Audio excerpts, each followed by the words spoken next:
What's up, guys? We are going to do another episode of Walk On Wisdom, what we like to call Walk On Wisdom, where I take your guys' questions, sit here like we are just sitting across the table from each other, hanging out, maybe give you a little bit of wisdom. I by no means claim to be a professional at anything or an expert at anything necessarily when it comes to life.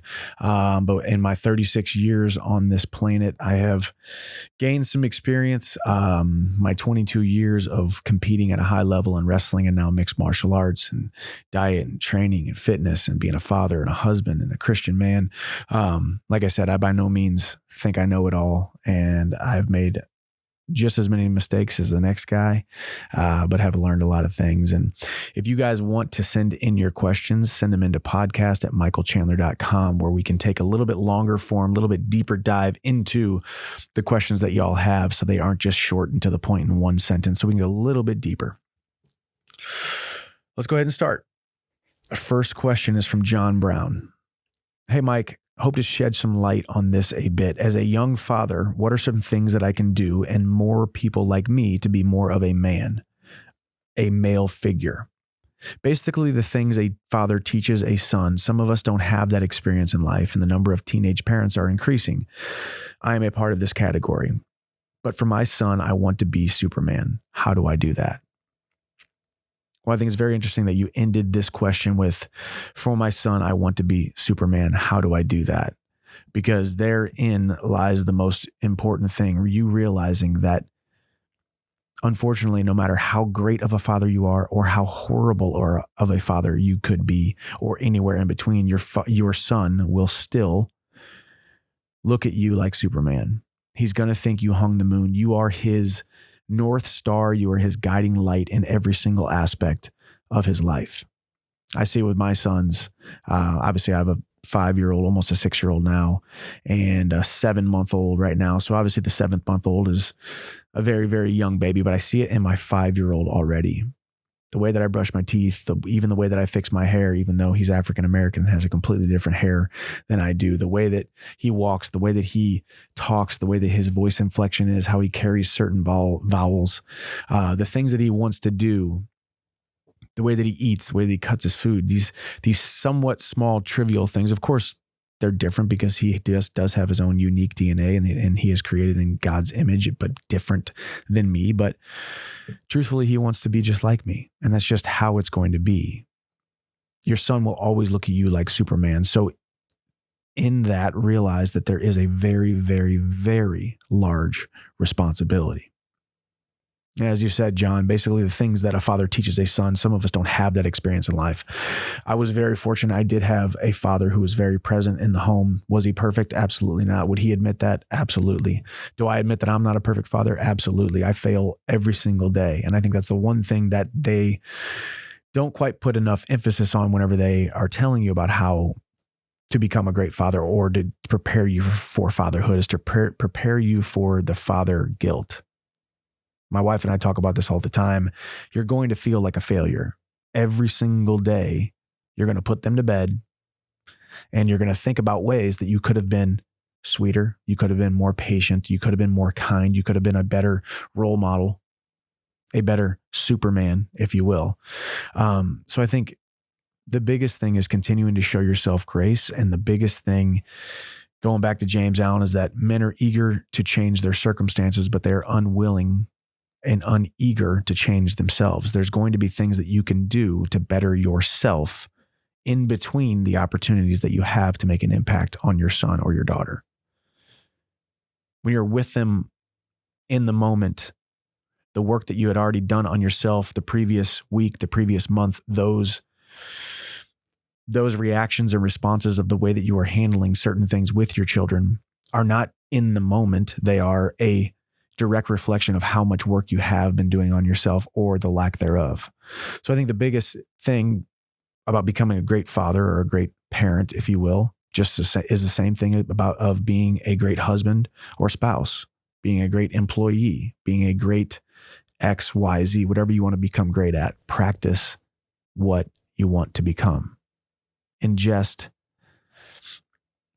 mull over, visualize, and think about the man that you want to become. Show yourself some grace, realize you're not going to be perfect. And then try to become that which you want to be, not that which you are. Because I think we get caught in this endless cycle of, well, I am just this way. This is how I am. So therefore my son or daughter needs to accept that. Therefore my spouse needs to accept that. Therefore my employer, my boss needs to accept that. And I don't think that is true. I think we can all get better because people can change and they can change dramatically. And it all starts with right here between the ears. If you want to become a better father, better spouse, better employee, better business owner, a better leader, you have to first believe that you deserve that. So my greatest, I think, wisdom that I can impart on you, John, is do the work necessary and the work that it takes to become the best John that you possibly can be, to become the best man that you possibly can be right here. Love yourself first, so then you can love your children, love your son. Because like I said, he's going to think you're Superman no matter what. He's going to think that you hung the moon no matter what. And it's up to you to do the work necessarily internally, intrinsically, in your mind, in your heart, in your spirit, in your soul, in order to become the best man that you can be, to put your best foot forward, to then be a man that is deserving of emulation, a Superman that deserves to be admired and looked at. What are some things that you can do, or people like you, to be more of a man? Honesty, integrity, a calm demeanor, patience, mastery of thyself. These things are all very, very hard. I by no means am an expert at them. I by no means accomplish these things every single day. Because trust me, when I put my sons to bed at night, or my son to bed at night, while my wife puts our youngest in bed, I will lay in bed and think about the ways that I wish I could have done better. But that also shows that I care. So take stock in, make a list of where can I become better? How can I, John, become better? Focus on that today, this week. And then before you know it, a month turns into 6 months, 6 months turns into a year. And the man that you want to become, you have now become. And now you're trying to find a higher rung of your existence because you're Superman no matter what. I think that's one of the greatest things about being a father is that people want to feel significant. They want to feel amazing. They want to feel greater than. They want to feel power. They want to feel passion. They want to feel as if people are looking at them and saying, that's the guy that I want to be. When really, you got little eyeballs at home that will do anything in the world to be like you. They will think that you hung the moon no matter what. So take pride in that. Be excited about that. Hope that helped, John. Next one from Joshua Rodriguez. Hey, Chandler, what's the most important thing you learned after your loss against Dustin? And have you got a response from Conor McGregor? So we go straight from fatherhood straight into mixed martial arts. So what was the most important thing you learned from my loss against Dustin Poirier? So thanks for the question, Joshua. Yeah, UFC 282, Madison Square Garden, the world's most iconic arena, my last fight. The stakes were high, title implications on the line, possibly. Dustin's the number 2 guy in the world. I think the biggest thing, once again, that I learned from this loss was probably a continued result or a continued lesson. Every time that I've had a loss, human nature is to get down on yourself. Human nature is to say negative things or think negative things or look at yourself a little bit less than. Human nature is to preserve the little bit of pride and ego that you have by falling into self-deprecating thoughts and negativity. And I have learned to try to challenge and combat those things with extreme optimism and positivity that everything is going to work out. I've lost numerous times in my career. Nobody is undefeated in this sport. Virtually nobody is undefeated in the sport of mixed martial arts, especially when you're competing at the highest level in the UFC against the top guys in the world. So at some point, as long as I trained extremely hard, did every single thing that I knew I needed to do, prepared perfectly, left no stone unturned in my preparation, I had to let the result become what the result was going to be. And in that night, on that night, Dustin Poirier was better than me. On that night, he bested me. On that night, I took another loss. And Took some physical wounds, obviously, got beat up a little bit. But my heart is full and my future is bright. So just continuing to give yourself permission to still love yourself and take stock in the gratitude lists, the things that you are grateful for in your life, and focus on those things so that the loss or the failure or the setback doesn't overcome you. And speaking of the future, have I gotten a response from Conor McGregor? No response thus far. Obviously, people are talking about that fight. That is a fight that the UFC has expressed interest in. I think Conor is interested in it based upon his responses in the past. I think there's no doubt that me and Conor will step into the octagon together eventually. I don't know if it's next, but it definitely will be in the future. All right, moving on. Excuse me, guys. All right, from Parker Locascio. Cool name, Parker Locascio. Hi, Mike. My name is Parker. I've had the opportunity to meet you before at a meet and greet and must give you your props. You're a very down-to-earth and real human being, and I, among others, can find you to be relatable.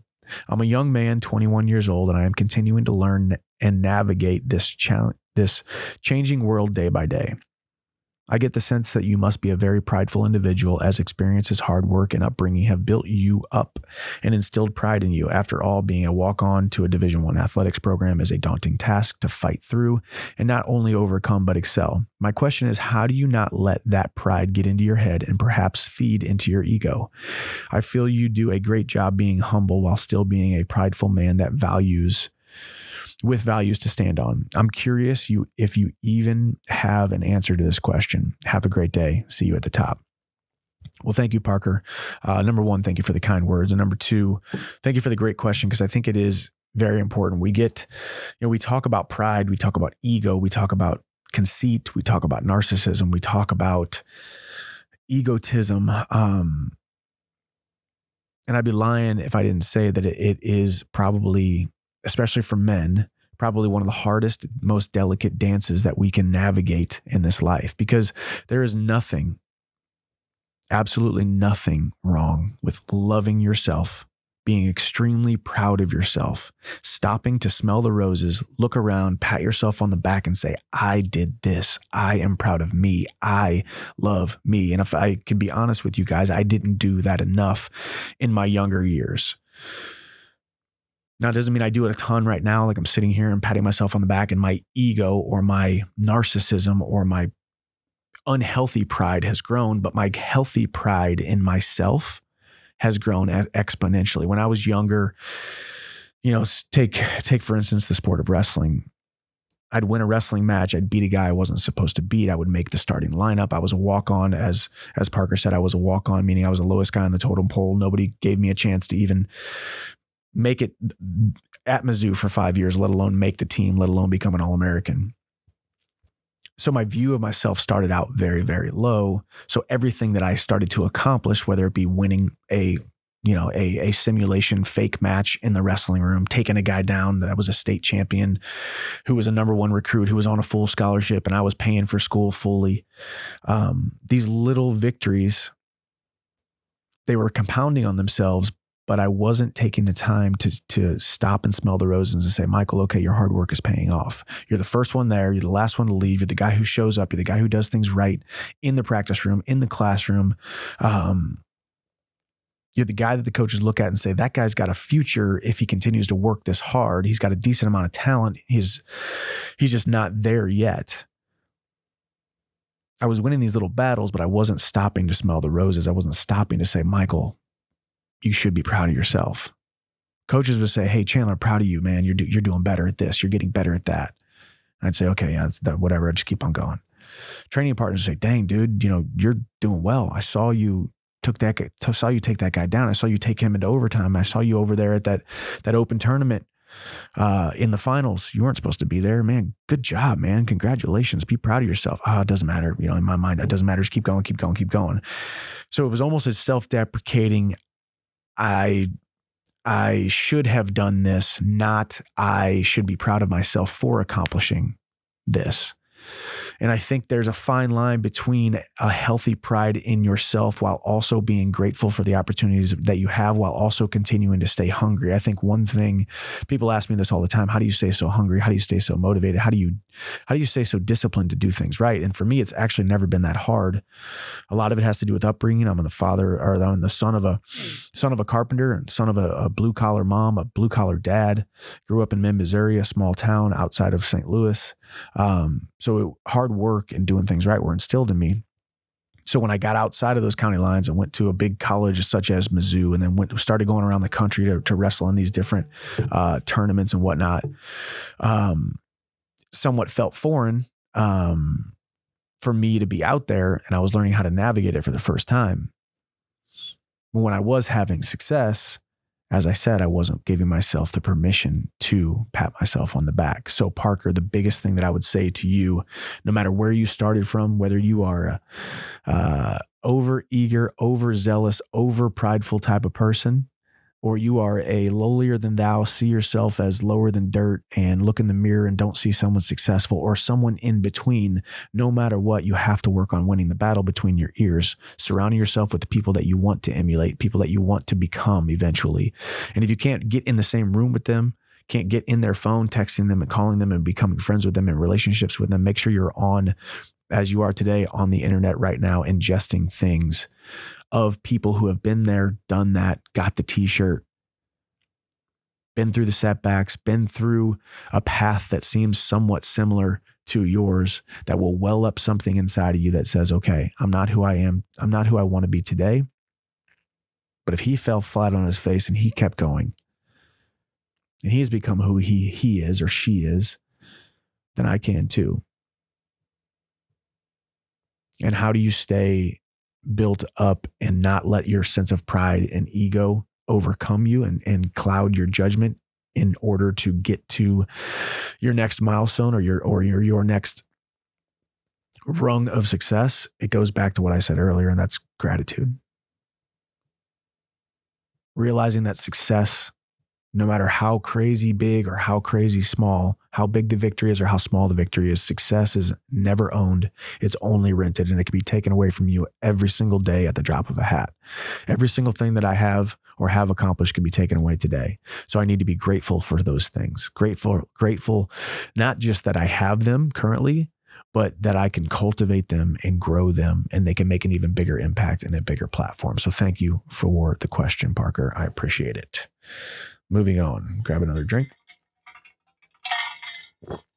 From Almighty Phonics.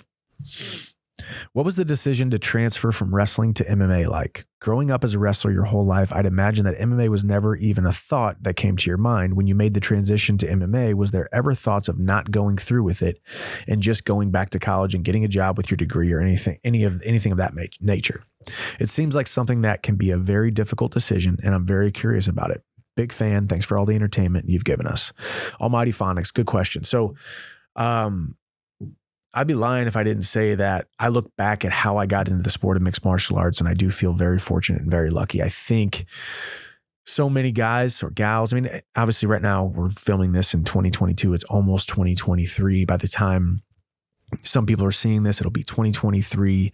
How the sport of mixed martial arts has grown and how it has turned into a legitimate profession is pretty mind-blowing. You know, when I started the sport 14 years ago, there was still a nice path to going to one of these organizations. Strikeforce was still around. Bellator, obviously, where I started my career. The UFC was taking off. UFC was on Spike TV or Fuel TV, or the Ultimate Fighter was continuing to grow and blossom. So it was becoming more and more mainstream, but it was still somewhat of a fringe sport. Now it's so much of a mainstream sport. You can't turn on ESPN right now without seeing some kind of banner, some kind of ads, some kind of fight promotion, some kind of highlight, some kind of story that is breaking right now about the sport of mixed martial arts. And that's a beautiful thing. But when I started in the sport, I had two guys that were like my big brothers that I wrestled with at the University of Missouri. A lot of you guys will know them if you are mixed martial arts fans. Tyron Woodley, who was an All-American at Mizzou, was like a big brother to me. He was from St. Louis. He ended up going into mixed martial arts and becoming Strikeforce champion and then also UFC champion at welterweight. Another guy who was like my big brother who I wrestled with at Mizzou was Ben Askren. He was a champion in Bellator, champion in one championships, champion, not champion, but went over to the UFC as well. Both of those guys had great careers. And like I said, they were like my big brothers. And I'm the oldest of three boys, so I didn't have a lot of older guys to look up to, if you will. And I knew I wanted to keep on competing. I know part of your question was, hey, did you ever think about going back to college or continuing to wrestle? I didn't want to continue to wrestle to try to pursue the Olympics. I just didn't see a path for me. Those guys were just so much better. Jordan Burroughs and Jordan Lean and David Taylor and Kyle Dake. These guys were head and shoulders above me when it came to wrestling. Now, mixed martial arts, I thought, okay, well, I just got done with 5 years of the hardest training possible. I can go into the sport of mixed martial arts, and I don't think that these guys can hang with me. Do I know how to punch and strike and grapple and submissions and all of that kind of stuff? No, but I know I'm tough enough. I know I like to compete. I know within the confines of hand-to-hand combat, I can do pretty darn good or do pretty darn well. Sorry about the pronunciation there, not pronunciation, the grammar. But it's, I look back at it and I just think, man, I'm so happy that those guys got into the sport because it gave me the opportunity to go right into it. I graduated in May of 2009, fought my first fight in August of 2009, and I haven't looked back since. But there was never really a moment. I mean, I started off so well. I think I went 12-0 my first 12 fights with 9 first-round finishes. I became world champion in Bellator, beat Eddie Alvarez. So within 2 or 3 years of me getting into the sport, I was Bellator champion, ranked top 5 in the world at the time. So there never really was a moment that I looked back and said, well, this isn't working out. I'm going to go back and use my degree. I did graduate from the University of Missouri with a degree, and never really thought about using it because wrestling or mixed martial arts was working out well. But the transition was pretty easy. Hand-to-hand combat, go out there, bite down on your mouthpiece and go compete. So thanks for the question, Almighty Phonics. Okay, this one is from Anonymous. What age did you start training mixed martial arts, and what keeps you motivated in training camp and just training in general? One more thing. What advice do you have for a 17-year-old training MMA trying to become a UFC superstar? So I love this question, and Anonymous, I love that you probably alluded to the fact that you are 17 or you know somebody who is 17. So the good thing is you are 5 years, or this 17-year-old is 5 years ahead of where I actually started. I didn't start competing in mixed martial arts or even training in mixed martial arts. I never even knew how to throw a punch and kick, a knee, an elbow, any kind of striking techniques until I was 22 years old. So I think I do get this question often. Hey, is 25 too old to start mixed martial arts? Is 18 too old? Is 40 too old? Yeah, I'm not here to give advice to anybody because I don't know what your personal gifts are, what your personal situation is, where you are mentally, physically, spiritually to be able to have a career in mixed martial arts. So it's a hard question to ask. But if you are 17 years old and you're training mixed martial arts, trying to become a UFC superstar, you have so many years ahead of you. The biggest thing is to think about being a UFC superstar when you're 30 years old, when you're 31, 32. I do think, going back to my last answer to the question of how the sport of mixed martial arts is so mainstream now, I think because it is so mainstream, guys and gals want to get fast tracked. They want to be 17 years old and be in the UFC. Actually, currently, as we are sitting here today, on this Monday after the fights at UFC 282 this past weekend, there's a young man named Rosa. I believe. Who's the 18-year-old? You know his name? The guy that just won? Yeah, he's 18 years old. Forget what his name is. Sorry. It's like Julian or something Rosa. And awesome. It's awesome to see him there in the UFC at 18, the youngest guy in the sport of mixed martial arts to have competed, and not just competed, but won his first fight in the UFC, which is great. Raul Rosa. Rosa. Yeah. Raul. Sorry. I thought what did I say? Well, yeah. So Raul Rosa, great. Huge props to him. Would I be able to compete in the UFC like he did with the demeanor that he had and the composure that he had at 18? I don't know. But I think these guys are watching the sport of mixed martial arts at such a young age that if you can see it, you can emulate it and you can see it in yourself. And just by default, since they see it so much, they're starting to see themselves as a UFC superstar at such a young age. You look at so many guys who have gotten into the UFC and become big time stars at such a young age. The biggest thing is when you're young, your body is great, but your brain is mush. And then when you get old, your brain is great, but your body is mush. That's what Todd Durkin, my coach, always used to say. And somewhere in that fine line between the two is where your prime really is. I look at myself and my career at 36 years old, my brain and my spirit and my mind is where it needs to be. And my body still feels great. I do think I've taken really great care of my body, but I think the sport of wrestling really helped that. I think my dedication to strength training and strength and conditioning has really helped that as well. But what keeps me motivated in training, honestly, going back to gratitude. I feel so grateful for every single opportunity that I have. There's not a training camp that goes by now that I don't think and I'm not grateful for every single day being 36 years old and still being at the top of my profession. Am I world champion? No. Am I number one in the world? No. Have I accomplished all of my dreams of becoming UFC champion, becoming number one in the world? No. Have I fallen short? Absolutely. But I'm very happy with my road thus far. And I'm very happy with where I am in the sport. And at 36 years old, I really don't have a lot to complain about. I'm very, very thankful. So, Anonymous, if you're listening to this and you know that I'm speaking directly to you because I just read your question verbatim, make sure that if you're 17 or you're 70 or you're 27, life in general always goes back to gratitude. Being grateful for that which you do have, grateful for those things that didn't happen to you, grateful for the doors that opened, and even grateful for the doors that closed. Because if a bad thing happened to you, but a good thing came from it, was it really a bad thing? And I've had so many of those times and seasons and trials in my life that I look back and say, God had me right in the palm of his hand the entire time. So it all goes back to thankfulness, gratitude, and don't just be grateful every now and then. Make sure you're grateful every single morning. When your toes hit the ground, thank God for another day and another opportunity. Dom Del Ano. Dear Mike, just wanted to say that I'm a huge fan of yours and I hope you keep killing it inside and outside of the octagon. You're truly a special individual, my friend. My question is, can you accurately go into detail what your raw emotions are like going into fight night? What is it like waiting for those last few hours, last few minutes, last few seconds in the back locker room up until you make the walk in the arena into the octagon? What's your mind while waiting? What's on your mind while waiting? Do you ever get nervous, anxious? Do you ever get a sense of fear? And how well of a job do you do when it comes to handling and controlling your emotions?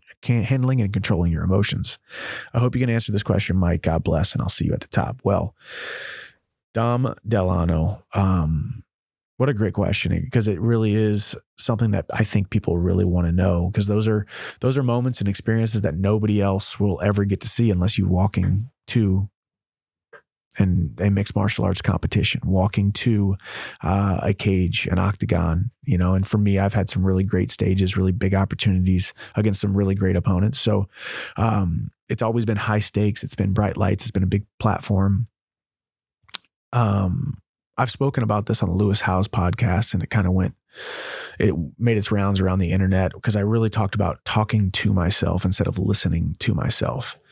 I love the way God created us. I do think that we can have mastery over our mind. I do think that in general, there is a compounding effect of thinking positive thoughts, speaking positive words, living in a positive way that will in turn make you live a more positive, uplifting, thinking positive things, looking for the positive confirmation bias in certain things. But human nature is that we are prone to wander.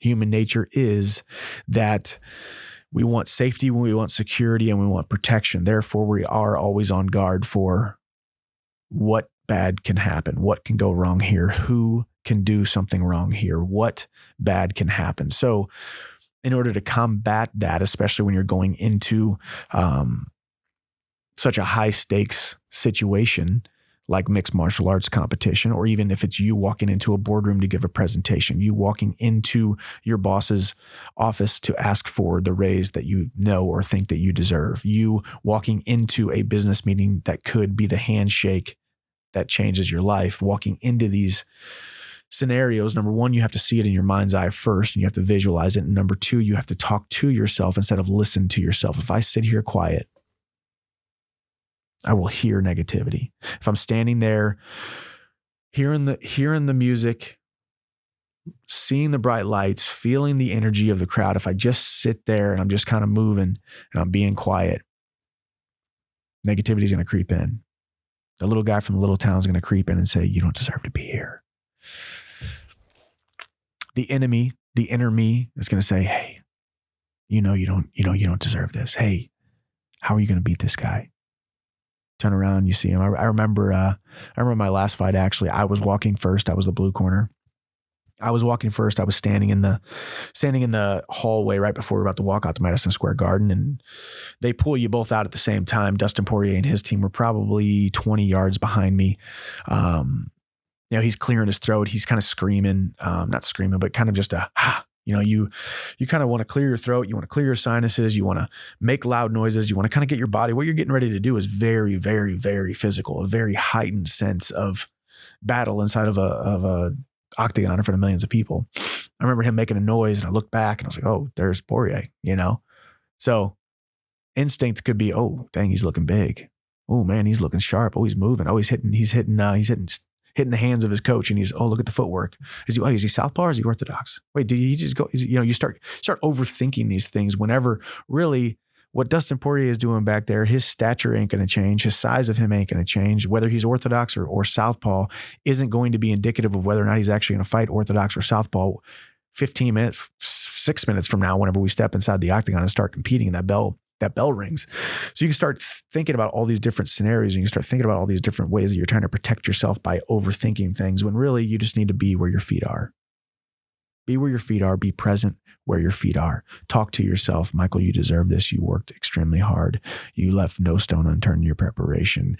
God has a plan for your life, plans to prosper, plans to do great things. You do have an awesome platform. You do have a family that will love you no matter what. Win, lose, or draw, my God still loves me, my family still loves me, and I still love me. These are all the things that I'm talking to myself, because while I'm continuing to talk to myself, no negativity can creep in.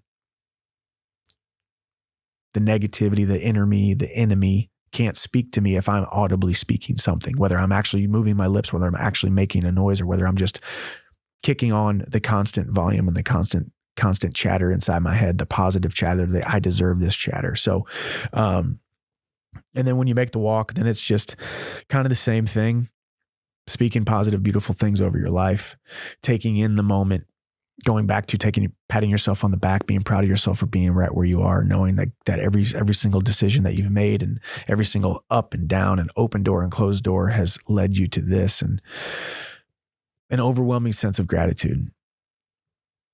There's no fear. There's no apprehensions. There's nothing holding me back. I'm proud of myself. I'm proud of my wife. I'm proud of my sons. I'm proud of the life that I've built, the platform that I have. I'm proud to fight in the UFC. I'm proud to wear the UFC gloves. I'm proud to still continue to go out there and compete at my age, and what I've been able to do and what I've been able to accomplish. And I think about those things often, all the time, every single day. So make sure, once again, going back to gratitude, speaking to yourself instead of listening to yourself, because you will most assuredly hear more positive things if you were speaking to yourself instead of listening to yourself. Water break. All right. Moving on. Greg Childs. You came across to me as an MMA fan, as extremely positive individual who encourages every person to improve who they are, and you come across as a caring and dedicated father to your children. What has motivated this positive mindset? Was there a turning point, or have you always been this way? Well, shoot, Greg, thanks, man. Talk about a pat on the back. I appreciate you. Because that really is what I want to be. I think about just having such a great crowd of witnesses, and think about how many people would love to trade places with me. And is not to sound, I don't know. I don't want that to sound narcissistic or whatnot. Like I have a perfect life. I have struggles. I have pain points in my life. I have things that I'm going through right now that you wouldn't want to trade me, trade anything in the world for the things that I might have going on right now.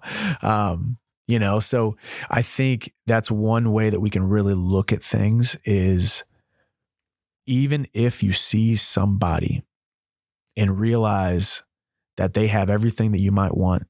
Maybe they got the girl that you want. Maybe they got the kids that you want. Maybe for you it's cars. Maybe for you it's a nice house. Maybe it's the career. Maybe it's the platform, the celebrity, the TikTok followers, whatever it might be. They've still got things that they're going through, and everybody's heart is a little bit different.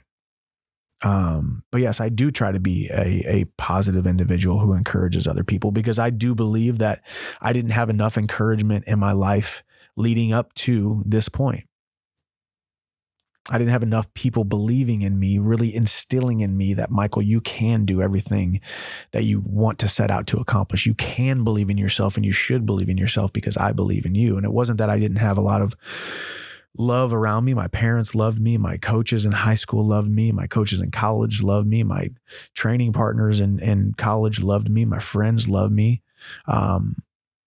I just didn't have enough of that. And it wasn't until I really started taking stock in, okay, who am I spending the most amount of time with? Who can I look at, emulate, watch, listen to, and ingest what they're saying and really let it hit home to me. So if I can be a positive light to you, and I can say one thing that makes you believe a little bit more in yourself, and you start down that path 1 year, 2 year, 5 years before I did. So you might be able to hit your stride at 27 instead of 30 like I did, or 22 instead of 27 like I did. Then I'm doing my job with my platform, because anybody who has been blessed with a platform should use it for good. Doesn't mean you're not going to fall. Doesn't mean you're not going to have setbacks. Doesn't mean you're not going to have momentary lapses of judgment and wish you wouldn't have done something or said something. But ultimately, trying to do the best that you possibly can with the information that you have at your disposal at all times, and be a positive light. Be the change that you want to see in the world. I come across as a caring and dedicated father to my children. What has motivated this positive mindset? I can tell you this: being a father is the greatest thing on the entire planet. Being the father to these two boys is something so much more impactful than I ever thought it was going to be. When my wife, Bree, told me that she had a heart for adoption, ever since she was 14, 15 years old, she told me when we were in our mid to late 20s, whenever we met each other, obviously I said, I'm open to it, because, I wanted to marry her. And at that point I would have said anything to marry her, because she was the girl of my dreams. And I was 100% set on the fact that I wanted to marry her. But then it really started to become real. The idea of adoption and adopting our children. And since it has happened, it's been the most ridiculously surreal experience of my life, because getting married is one thing, and I would never downplay my love for Bree and being her husband and being her helpmate and her soulmate and serving her and loving her. But having these two boys and making a promise to them to love and serve and protect and take care of and provide for them is absolutely breathtaking. And as I talked about earlier in this episode, they're going to think I'm Superman no matter what. So it's up to me to be the best Superman that I possibly can be. And what a beautiful gift that is. As I said, we go back to, especially as men, we want to feel respected. We want to feel powerful. We want to feel like we have a platform. We want to feel revered. We want to feel all these different things that somewhat seems a little bit egotistical. And I think it can very much go down the road of unhealthy egotism. But we want all these things. We want to be looked at like Superman in our crowds. We want to be looked at it like Superman in front of our friends. We want to be looked at like Superman in our businesses or in our professions. But at home, you're Superman no matter what. Those boys think I'm Superman no matter what. So it's up to me to actually be the Superman that they deserve, to actually be patient, loving, kind, patient. Said patient twice because I need some help with patience. The first step to getting better is realizing and admitting your flaws. I need to be more patient. It's not about me. It's about them. It's about loving and serving them. So therein lies somewhat of the wisdom as well.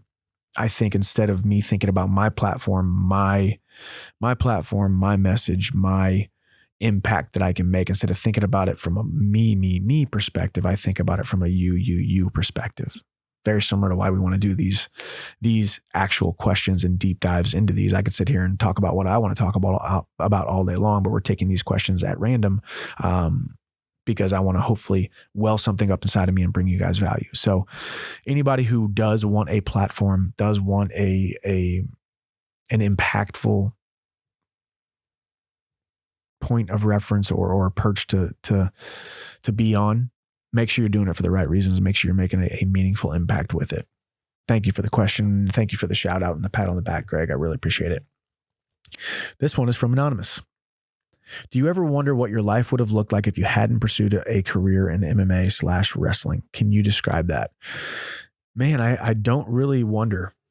I'm really very much in the now. I'm really very much in the, living this life, living this dream, enjoying this process, enjoying this journey that I've been on. Obviously, if I wouldn't have become great friends with Tyron Woodley and Ben Askren, and followed in their footsteps and tried mixed martial arts, and maybe I tried mixed martial arts and I lost my first 2 fights, or I just wasn't feeling it or whatnot, and I would have used my degree, or I probably would have become a wrestling coach.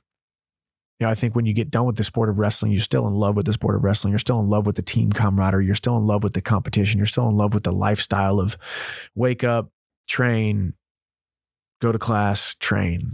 Obviously, I wouldn't go to class anymore because I wouldn't be in school anymore, but I would wake up, train with the team, coach guys, do individual training with guys, and then train again.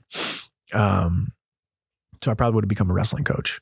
And from there, who knows? I'd probably still be in Columbia, Missouri, or I would have at least started in Columbia, Missouri for sure, which would have been pretty great actually, because I probably would have hopefully still met my wife, Bree.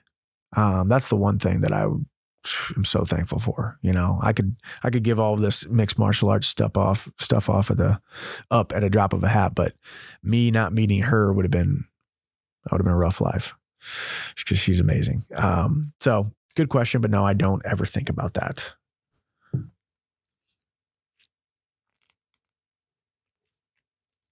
And I think that's about it for today's episode. I really appreciate you guys' questions. As I said, send an email to podcast@michaelchandler.com. That's where we're taking more of these longer form questions. When we first started, it was Instagram. Hey guys, hit us with your questions, and Instagram doesn't give you much of a long form opportunity to give 2, 3, 4, 5, 6 sentences, 2 paragraphs or whatnot. A little bit of a deeper dive into the deeper stuff. I want to go deeper with you guys. I think, hey, who's my next opponent? And, what's my nutrition like? And these very base questions are great, but I want to go deeper with you guys. I really enjoy getting to know you guys, even if it's on my notes from my phone or on the email from my phone, answering y'all's questions, bringing you value, because that's why I was put on this earth. So I appreciate you guys.